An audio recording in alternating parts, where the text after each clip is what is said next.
জাতিসংঘ সাধারণ পরিষদের ৭৯তম অধিবেশনে যোগ দিতে নিউ ইয়র্কে পৌঁছেছেন অন্তর্বর্তী সরকারের প্রধান উপদেষ্টা ডক্টর মোহাম্মদ ইউনূস। আগামী ২৭ সেপ্টেম্বর সাধারণ পরিষদের অধিবেশনে ভাষণ দেবেন তিনি। এই মুহূর্তে নিউ ইয়র্কে আছেন রিপোর্টার হাসানুজ্জামান সাকি। সরাসরি যাচ্ছি তার কাছে।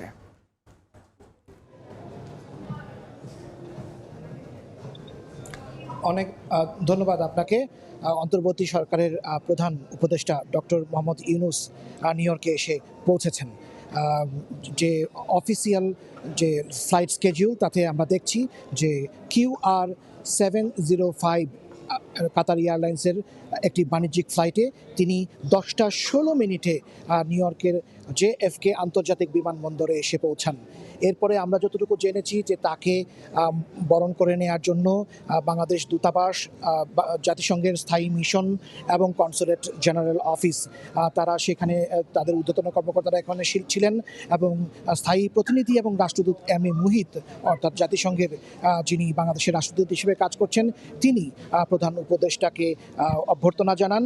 এবং এই যখন আনুষ্ঠানিক অফিসিয়াল অভ্যর্থনা চলছিল তখন কিন্তু এয়ারপোর্টের বাইরে ডক্টর মোহাম্মদ ইউনূসকে স্বাগত জানানোর জন্য অনেকেই উপস্থিত ছিলেন।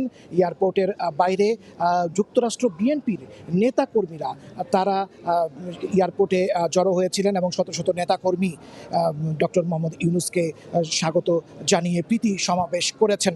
এখন পর্যন্ত আমরা যতটুকু জেনেছি যে প্রধান উপদেষ্টার গাড়ি বহর এখন তার যে আবাসস্থল অর্থাৎ এই যে গ্র্যান্ড হায়াত হোটেল যেখানে তিনি 5 দিন থাকবেন সেইখানে তিনি আসবেন। যে কোনো মুহূর্তে তিনি এই তার আবাসস্থল গ্র্যান্ড হায়াত হোটেলে এসে পৌঁছাবেন এবং তাকে বরণ করে নেয়ার জন্য দূতাবাস, স্থায়ী প্রতিনিধি এবং কনসুলেট জেনারেল অফিসের অন্যান্য ঊর্ধ্বতন কর্মকর্তারা এখানে উপস্থিত আছেন।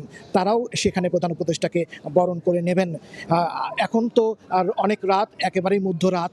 এই রাতটি পেরোলেই মঙ্গলবার সকাল, একেবারে সকালেই একেবারে 7:30 8টার দিকেই প্রধান উপদেষ্টার প্রথম কর্মদিবস হিসেবে তার কর্মসূচি শুরু হবে এবং সেখানে তিনি জাতিসংঘ সদর দপ্তরের অভ্যন্তরে যাবেন এবং মহাসচিব অ্যান্টোনিও গুতারেসের সাথে তিনি প্রাতরাশ একটি সভায় যোগ দেবেন।